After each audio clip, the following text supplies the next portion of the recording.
Hi, everybody. This is Nasser Rodriguez with Comic Arts San Antonio, CASA for short. And we are the only convention in San Antonio that focuses on comic book writers and artists. And we've got a husband and wife team joining us today that will be at CASA this year, Alaina and Mike Sisserson. How are y'all doing? Hi. Doing good. How's it going today? Good. Thank y'all for joining me. So Thanks as I for mentioned, Alaina and Mike will be at CASA this year. So before we get into what you'll be bringing to CASA and what people can pick up from y'all, let's start a little bit with how this all started. We're both of y'all comic book fans just growing up. So when I was a kid, I loved comics, X-Men and Spider-Man, and a lot of the Jim Lee stuff going on back then, like when they first launched Image and stuff. Okay. Yeah. Like that was my prime time. Okay. And then when we met, one of our professors was doing a book, and she asked Alaina to do some work on it because Elena's an artist. And so that kind of got me back into comics because we would go to the comic book stores and see what was going on, which wound up getting her into comics. And so we just kind of, do you remember what was on the shelf at that time, so we get an idea what era that was? Oh, that was early 2000s. Yeah. So like maybe 2005, around then. Okay. A lot of Kabuki, like when that's what I like. Oh, David Mack. Okay. Yeah. Cool. So that's kind of where it started fandom wise. And then for you, Mike, you said it was a lot of the like Jim Lee X-Men. I'm guessing like the Todd McFarlane Spider-Man #1, that kind of stuff. Yep. All the Image stuff.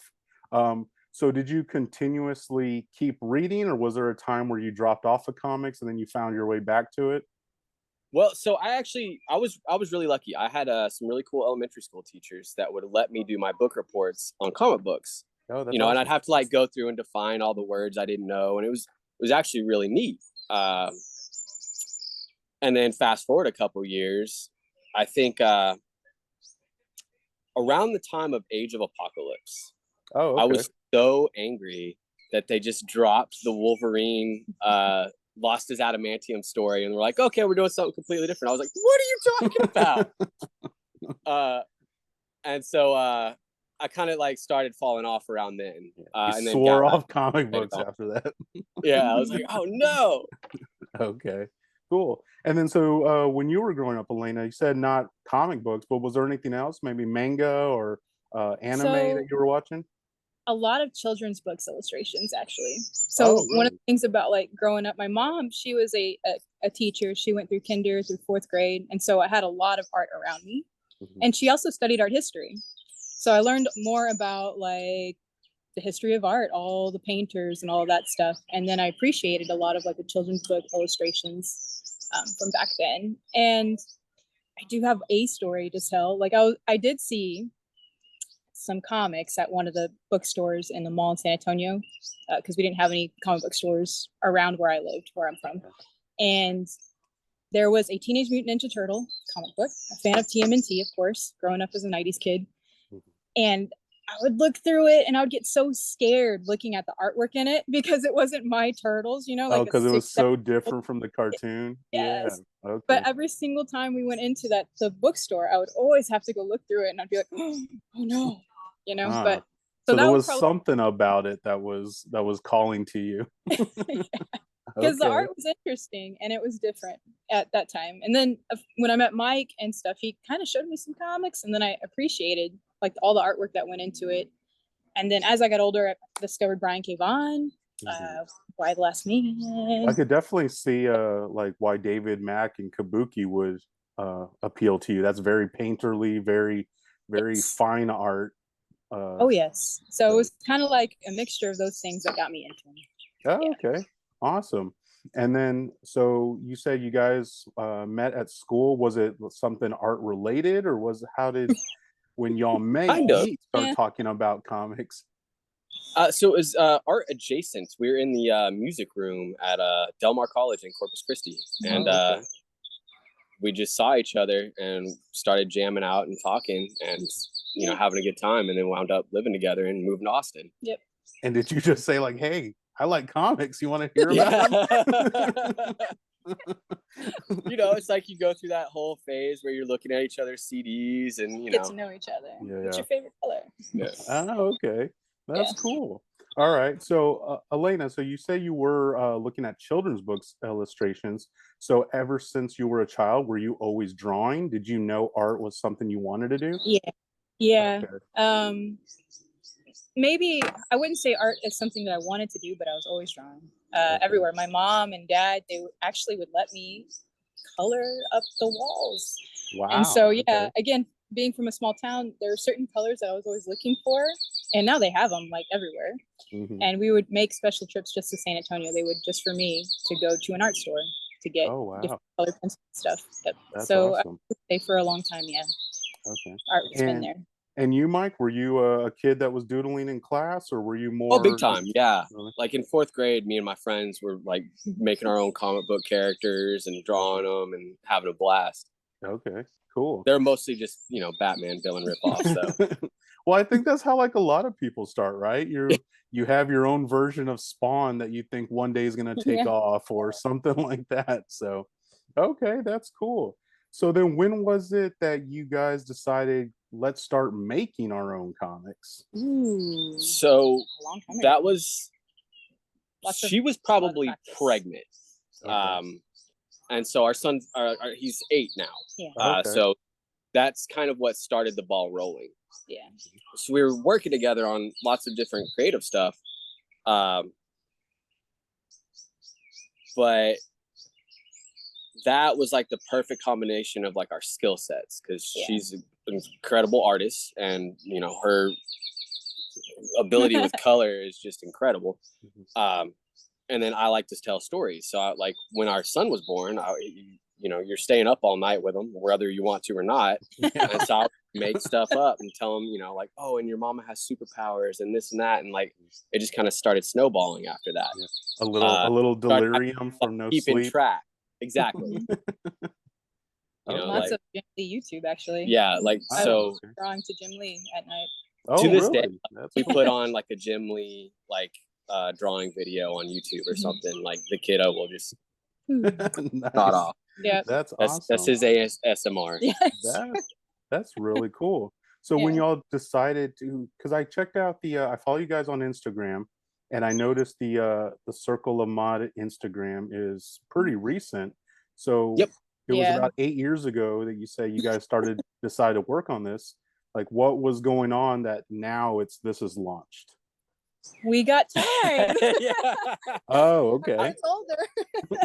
Yeah.